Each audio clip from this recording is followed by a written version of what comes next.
November 12, 1942. Richmond, California. A complete cargo vessel, 441 feet long and weighing 28,490,000 pounds, stood ready to slide into San Francisco Bay through the gates of Permanente Metals Corporation, Yard No. 2. The ship had been assembled in just 4 days, 15 hours and 29 minutes.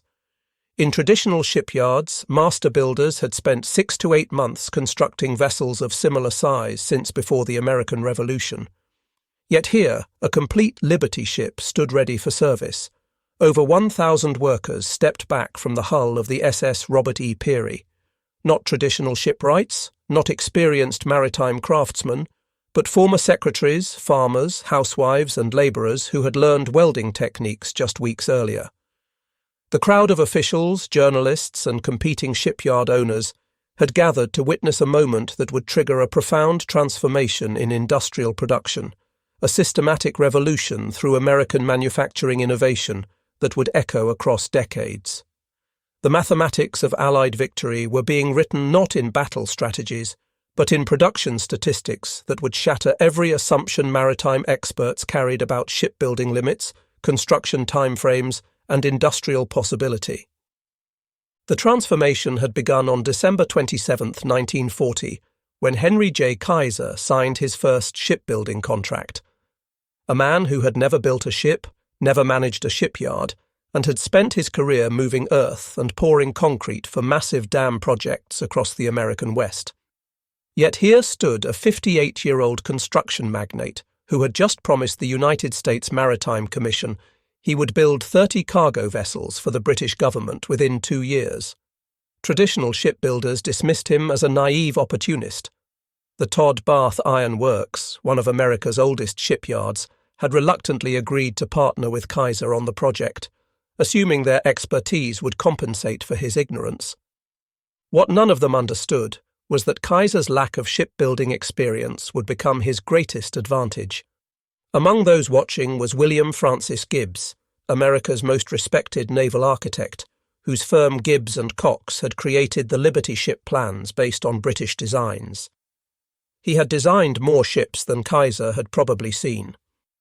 The journey from skepticism to revolution began in the planning offices of Todd Shipyards in New York. As Kaiser and his engineers examined traditional shipbuilding procedures in early 1941, they recognized immediately that conventional methods would never meet wartime demands.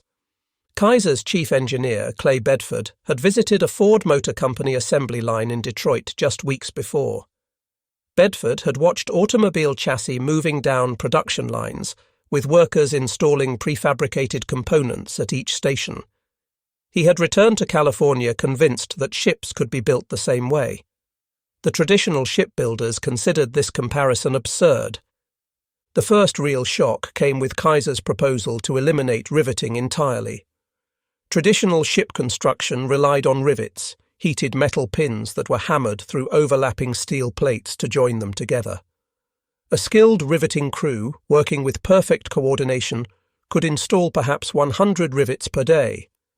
Each Liberty ship required approximately 1 million rivets if built conventionally. Kaiser proposed using electric arc welding instead, a technique he had mastered building pipelines across the American West. Vice Admiral Emory Land, chairman of the United States Maritime Commission, examined Kaiser's proposal with deep skepticism.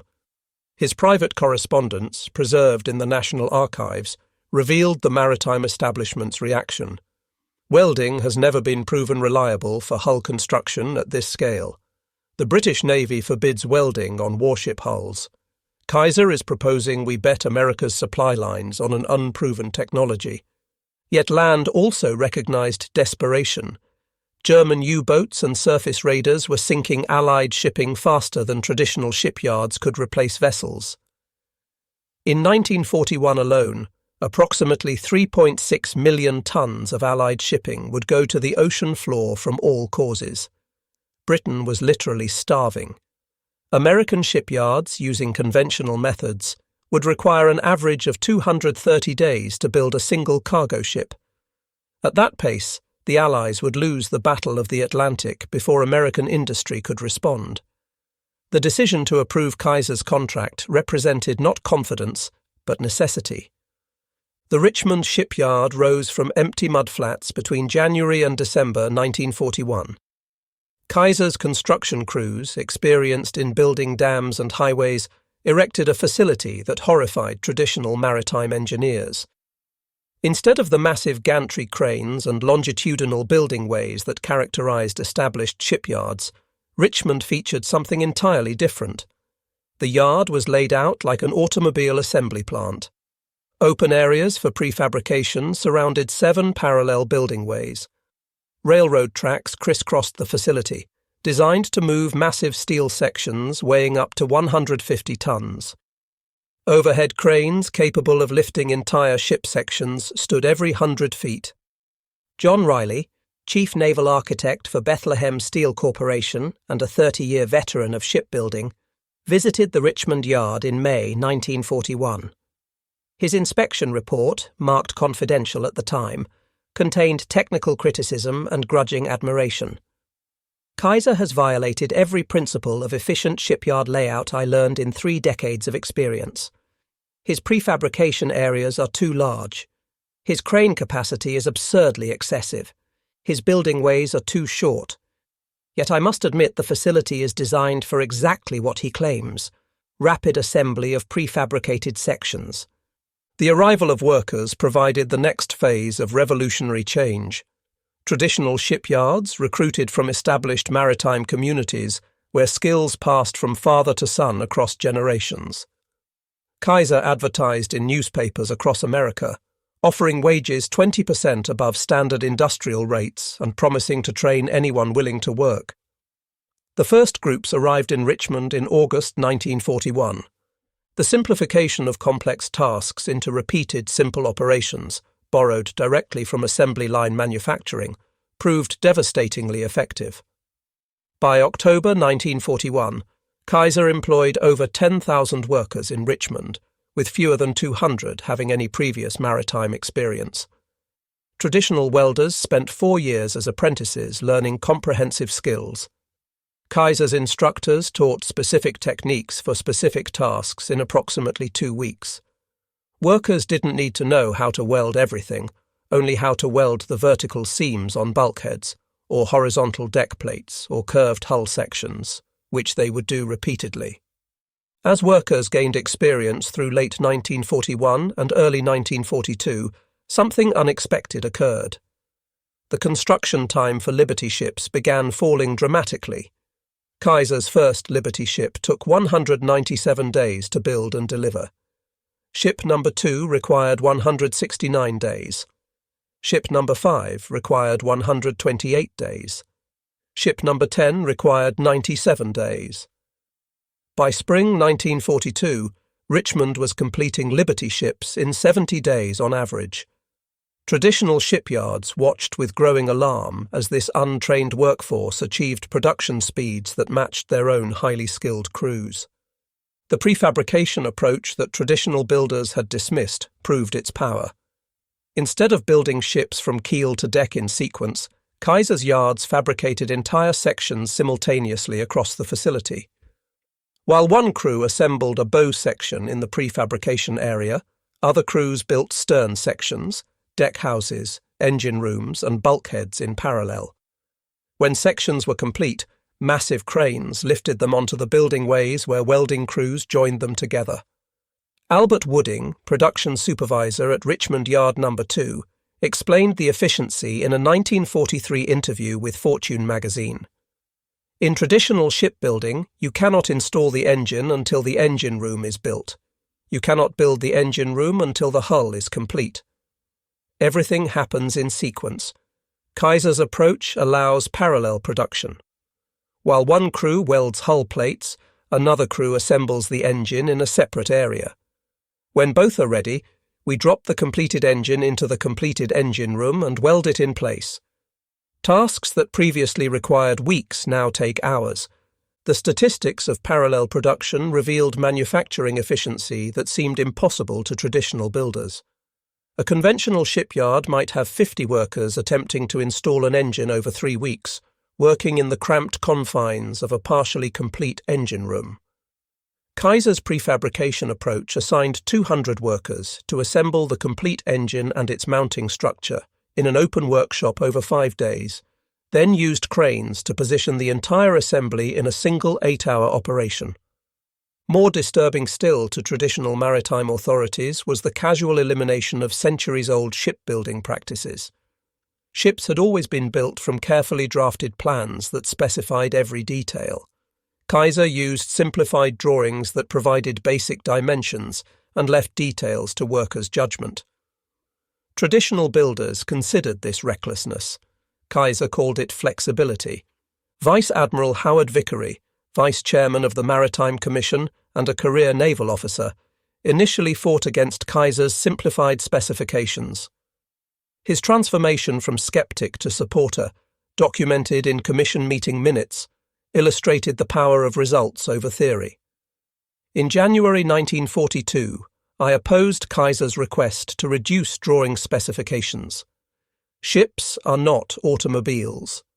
Maritime construction requires precision. But by March, Kaiser's yards were outproducing our traditional contractors by 40%. By June, the gap had widened to 70%. I learned that perfection is the enemy of sufficient. Kaiser's ships were not beautiful. They were adequate, and adequate ships delivered more cargo than perfect ships still under construction. As construction speeds increased through spring and summer 1942, competition developed among Kaiser's 7 shipyards spread across California, Oregon, and Washington. His son Edgar, who served as vice president and general manager overseeing all Kaiser shipyards with particular focus on the 3 Pacific Northwest facilities, managed the Oregon Shipbuilding Corporation in Portland. Clay Bedford oversaw the Richmond yards in California. The 2 men, both driving and ambitious, began an informal contest to see whose facility could build ships faster. The race between Richmond and Portland became a public spectacle through fall 1942. Newspapers published updates like sports scores. Competition records fell repeatedly until Oregon Shipbuilding built the Joseph N. Teal in just 10 days in September 1942.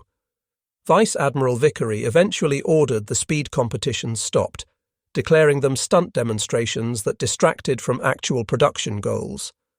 But the competition had served Kaiser's purpose. Workers across all 7 yards now believed that extraordinary speed was not merely possible, but expected. November 1942 brought the ultimate demonstration. Vice Admiral Land, visiting Richmond to inspect production, made an offhand comment to journalists that was overheard by Clay Bedford. The Admiral remarked that Liberty ship construction had improved remarkably, but noted that the recent speed records still paled compared to what mass production had achieved in other industries. Bedford took the comment as a challenge. He proposed to Vice Admiral Land that Richmond Yard No. 2 would attempt to build a complete Liberty ship, from keel laying to launch, in under 10 days, cutting the Joseph N. Teal's record in half. Land, sceptical but intrigued, authorized the attempt on condition it not disrupt regular production schedules. Bedford selected the 47th hull to be built at Yard No. 2 for the record attempt. The ship would be named SS Robert E. Peary, after the Arctic explorer. Starting Sunday, November 8th at 1 minute past midnight, over 1,000 workers operating in carefully coordinated shifts would attempt something unprecedented in maritime history. The prefabrication strategy reached its ultimate expression during the Peary construction. Every major component had been built, inspected and staged before the keel touched the building way. The bow section, comprising more than 50 individual pieces, had been fully welded and equipped with anchor hardware, chain lockers and forward crew quarters before assembly began. The stern section included the completed steering gear, propeller shaft, and aft crew spaces. 4 complete cargo holds, each one a massive rectangular structure of steel, waited to be lifted into position. The engine, a 140-ton triple-expansion steam power plant built by Joshua Hendy Iron Works in Sunnyvale, had been mounted on its foundation structure and tested before leaving the factory. Where conventional shipyards built from keel to deck over months, Kaiser's yards assembled a nearly complete ship from prefabricated sections in days. 4 days into construction, the hull was complete. Engine installed, deck houses positioned, cargo holds secured, steering gear mounted. On Thursday, November 12th, at 3:30 p.m., just 4 days, 15 hours, and 29 minutes after the keel touched the building way, SS Robert E. Peary slid down the launching rails into San Francisco Bay.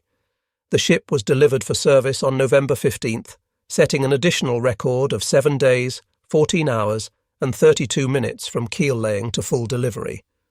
The crowd of observers included maritime officials, military officers, competing shipyard owners, and journalists from across America. Many arrived expecting to witness either failure or a compromised vessel that looked complete but lacked functionality. What they saw instead was a fully operational ship that required only minor fitting out before entering service.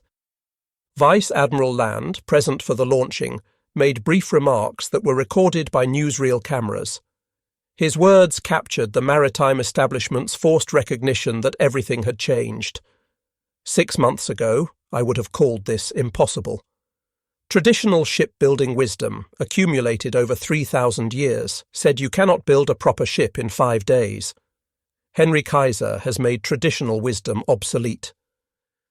The United States Maritime Commission will now require all contracted shipyards to adopt these methods. The psychological impact on traditional shipbuilders was profound and immediate. The same yards that had dismissed Kaiser as an ignorant outsider just 18 months earlier now sent engineers to study his approaches. The president of New York Shipbuilding Corporation, one of America's oldest and most prestigious yards, visited Richmond in December 1942. His confidential report to his board of directors revealed complete ideological collapse regarding traditional approaches. Kaiser has achieved what our industry considered impossible by refusing to accept our limitations. He treated shipbuilding as a manufacturing problem rather than a craft tradition. He simplified where we sought perfection. He standardized where we customized. He trained masses of unskilled workers where we cultivated generational expertise. The result is ships built in 1/10 the time at 2/3 the cost. We must either adopt his approaches or accept irrelevance. By early 1943, Kaiser's influence had transformed American maritime production. 18 shipyards across the country were building Liberty ships using prefabrication and welding. Average construction time had fallen from 230 days initially to just 42 days by mid-1943. The United States was launching 3 Liberty ships daily, more tonnage than German submarines could sink. But perhaps the most devastating challenge to traditional maritime authority came from the quality of Kaiser's workforce. The tens of thousands of women, minorities, and untrained workers who had built these ships represented a direct refutation of the old guild system that had dominated shipbuilding for centuries. At peak production in 1944, Kaiser's 7 yards employed approximately 196,000 workers. Of these, over 40,000 were women, representing a remarkable percentage of female industrial workers. By mid-1944, women comprised 27% of Richmond's production workforce. The 3 Northwest Kaiser yards alone employed over 31,000 women by 1944. African American workers numbered in the tens of thousands, employed in skilled positions including welding, fitting, crane operation, and even supervisory roles, a level of workplace integration unusual for 1940s America. The democratization of skilled work that Kaiser enabled carried implications far beyond wartime production. By proving that complex manufacturing could be performed by trained workers rather than requiring generational craft expertise, Kaiser's shipyards challenged fundamental assumptions about labor, skill, and industrial organization. Christmas 1943 provided another powerful demonstration of Kaiser's transformed industrial culture.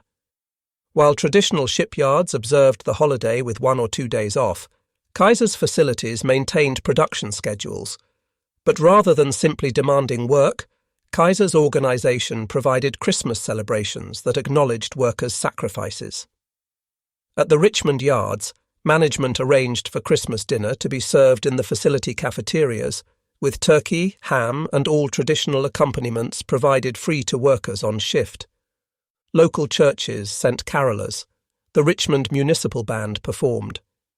Kaiser himself visited the yards, shaking hands with workers and personally thanking them for their service. By mid-1944, Kaiser's 7 shipyards had produced over 800 Liberty ships, but the influence of his approaches extended far beyond his own facilities. The 18 American shipyards building Liberty ships had collectively produced 2,400 vessels by this point. Victory ships, a larger and faster design that supplemented Liberty production from 1944 onward, were built using the same prefabrication and welding techniques.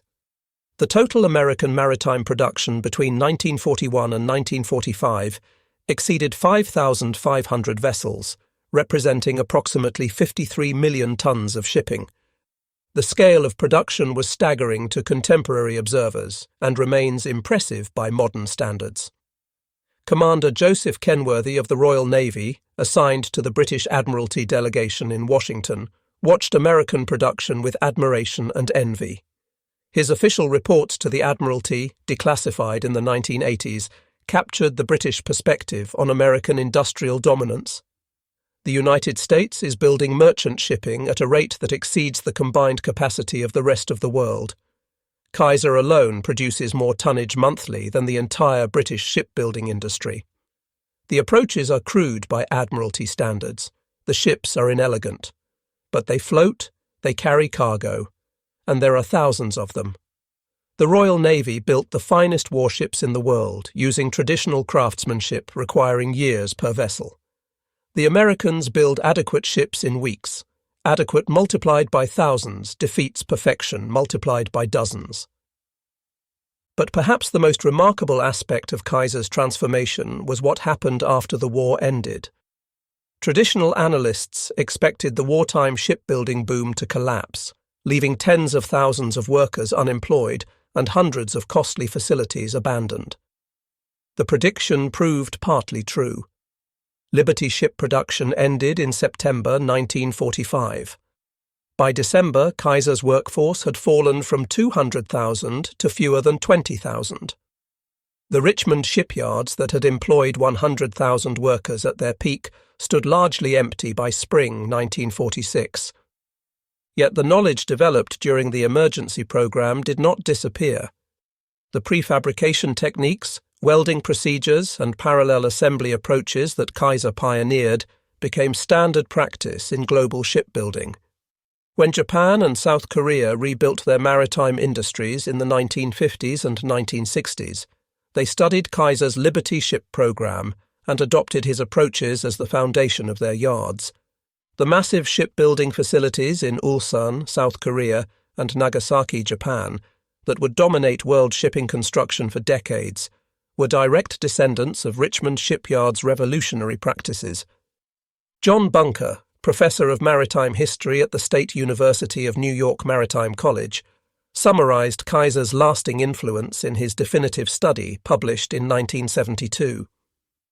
Kaiser entered shipbuilding as an outsider, ignorant of maritime tradition, unconstrained by conventional wisdom, and willing to apply manufacturing principles that the established industry considered inappropriate for ship construction. In 36 months, he built more ships than had been constructed in America during the entire previous century.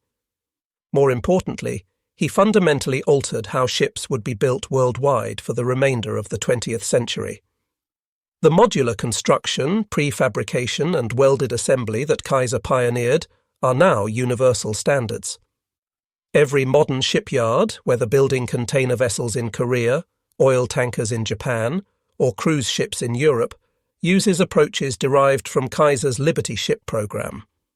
The magnitude of Kaiser's achievement can be measured in statistics that reveal both the scale of the program and its remarkable success. Production statistics show 2,710 Liberty ships built across 18 American yards between 1941 and 1945, an average of 1.8 ships per day at peak production. Kaiser's 7 yards alone produced 1,490 ships, comprising 27% of total American wartime merchant shipping built under Maritime Commission contracts. Construction time fell from an average of 230 days for the first Liberty ships in 1941 to 42 days by 1943, with the record holder Robert E. Peary requiring just 4 days and 15 hours from keel laying to launch. Labour efficiency improved dramatically as workers gained experience. The first Liberty ships required approximately 1.1 million worker hours to complete. By 1943, average worker hours had fallen to approximately 486,000 per ship.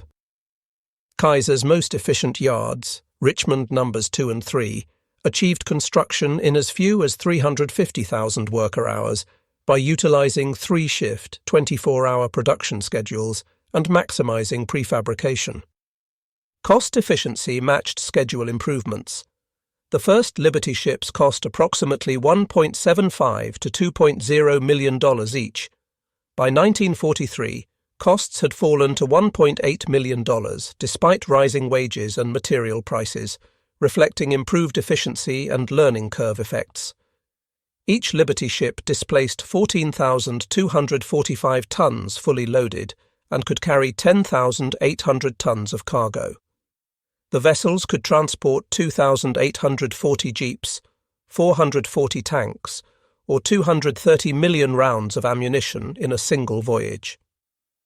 Powered by triple expansion steam engines that were deliberately old-fashioned but reliable and easy to manufacture, the ships achieved speeds of 11 knots, adequate for convoy operations. Training efficiency proved equally remarkable. Kaiser's schools trained workers in specific tasks in an average of 2 weeks. The fastest training produced productive spot welders in just 10 days. More complex positions like crane operators or ship fitters required 4 to 6 weeks of training. This compared to traditional maritime apprenticeships lasting 4 years for basic competency and 10 years for master craftsman status. The key difference was specialization versus comprehensive training. Traditional apprentices learned all aspects of shipbuilding. Kaiser's workers mastered specific, repeatable tasks that they would perform hundreds of times. The battle casualty rates among Liberty ships demonstrated their effectiveness despite skepticism about rapid construction approaches. Of 2,710 Liberty ships built, approximately 200 were lost to enemy action, a loss rate of 7.4%. This compared favourably with pre-war merchant shipping loss rates and proved that welded construction, while initially suspect, produced seaworthy vessels. Some ships experienced structural failures due to welding defects. 3 Liberty ships broke completely in half due to brittle fracture problems, representing 0.11% of production. Nearly 1,500 instances of significant brittle fractures occurred across the Liberty fleet, but catastrophic complete breaks were rare. These failures led to improved welding procedures and steel specifications that eliminated the problem by 1944. Longevity statistics provided the ultimate vindication of Kaiser's construction approaches. Liberty ships, designed as emergency vessels with expected service lives of 5 years, proved remarkably durable. Many remained in service for decades after the war.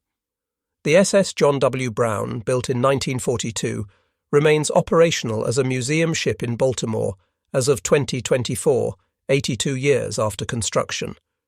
The SS Jeremiah O'Brien, also built in 1942, is preserved in San Francisco and participated in the 50th anniversary commemoration of D-Day in 1994, actually sailing to Normandy under its own power after 50 years of existence. A third Liberty ship, SS Hellas Liberty, serves as a static museum ship in Greece. Post-war careers of Liberty ships extended far beyond their designed lifespan. Of the approximately 2,510 Liberty ships that survived the war, approximately 835 remained in commercial service through the 1960s. Many were sold to foreign shipping companies where they operated into the 1970s. The SS Albert M. Bow, the last Liberty ship built and delivered on October 30th, 1945, was not scrapped but converted. Sold in 1964 for $65,557, it became the fish cannery ship Star of Kodiak in 1965 and remains today as the landlocked headquarters of Trident Seafoods in Kodiak, Alaska, still in existence 8 decades after construction. The economic impact of the Liberty ship program extended across American industry. The massive steel requirements drove expansion of steel production capacity, particularly on the West Coast, where Kaiser built the Fontana steel mill specifically to supply his shipyards. This mill, completed in 1942, 5 months ahead of schedule, produced approximately 700,000 tons of steel annually and established California as a major steel-producing region for the first time. The magnesium required for incendiary bombs and aluminum for aircraft were produced in Kaiser plants built to support the integrated war production effort. Employment effects rippled through communities across California, Oregon, and Washington. The city of Richmond, California, grew from a population of 23,000 in 1940 to over 100,000 by 1943, driven entirely by shipyard employment. Kaiser built Vanport City in Oregon, which briefly became the state's second-largest city, with a population exceeding 40,000, all of whom worked in shipyards or supporting industries. These boom towns, while temporary, demonstrated the transformative effect of concentrated industrial investment. Healthcare innovation emerged as an unexpected legacy of Kaiser's shipbuilding program.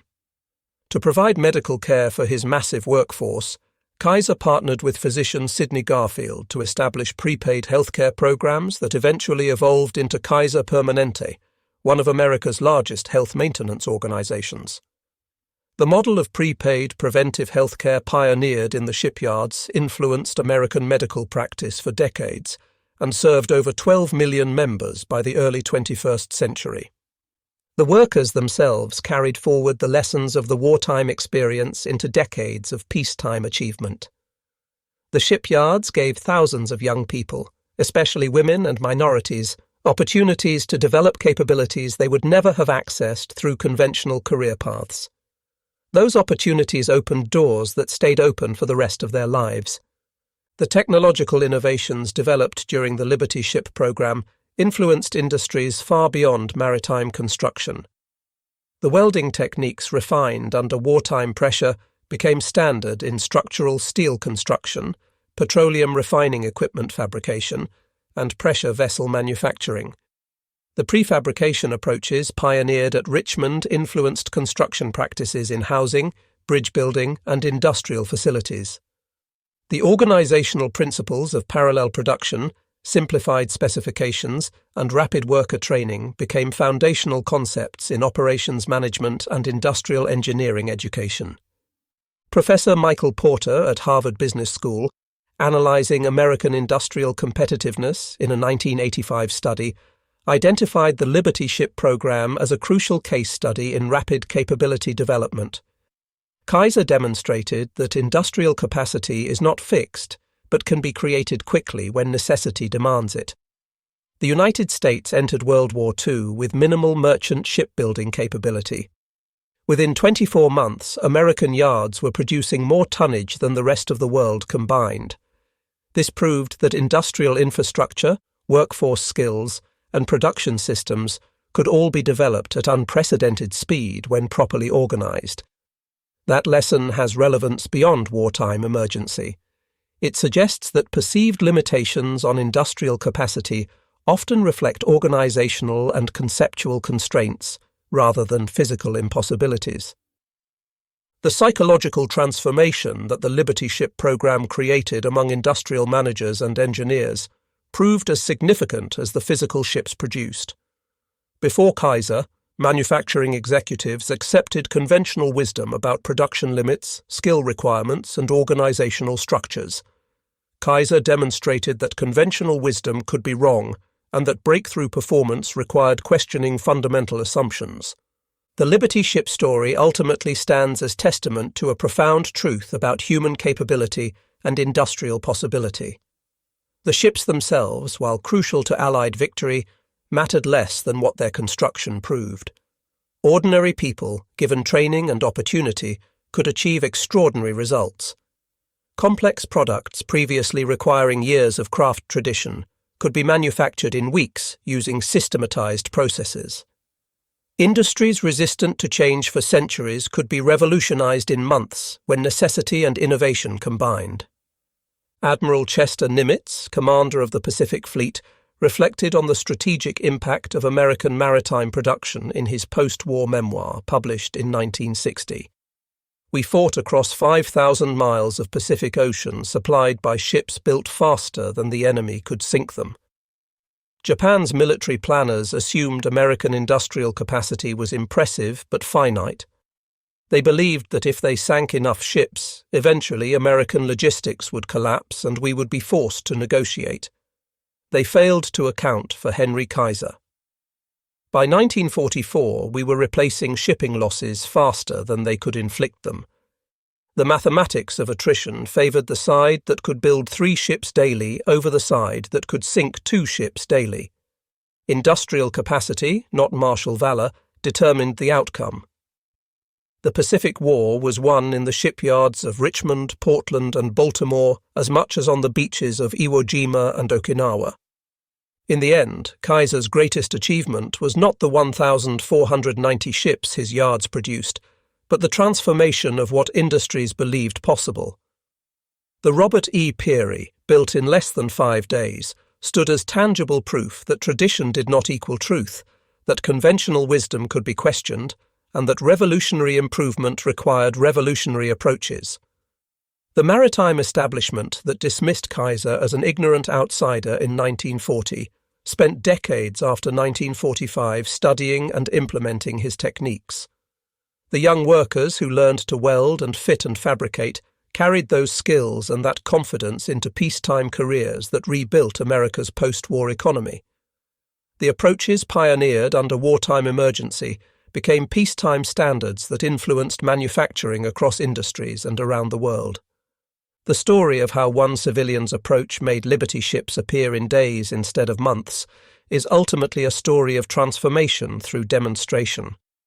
It proves that the greatest revolutions often come from those unconstrained by tradition, that progress requires questioning accepted limits, and that human potential exceeds conventional expectations when properly organized and challenged. Kaiser's workers were not superior humans. They were ordinary people achieving extraordinary results because someone believed they could and organized systems that allowed them to prove it. That lesson, demonstrated in the shipyards of Richmond and validated by 2,710 completed vessels, remains relevant wherever industries face challenges that conventional wisdom claims impossible. The Liberty ships are mostly gone now, scrapped decades ago or resting on ocean floors. But the revolution they represented endures in every modern shipyard, in every manufacturing facility that uses prefabrication, in every training program that teaches specific skills quickly rather than broad expertise slowly, and in every manager who questions whether impossible truly means impossible or simply means nobody has figured out how yet. That is Henry Kaiser's enduring legacy, carved not in steel, but in transformed understanding of what dedicated people can accomplish when freed from the constraints of tradition and challenged to attempt what experts claim cannot be done.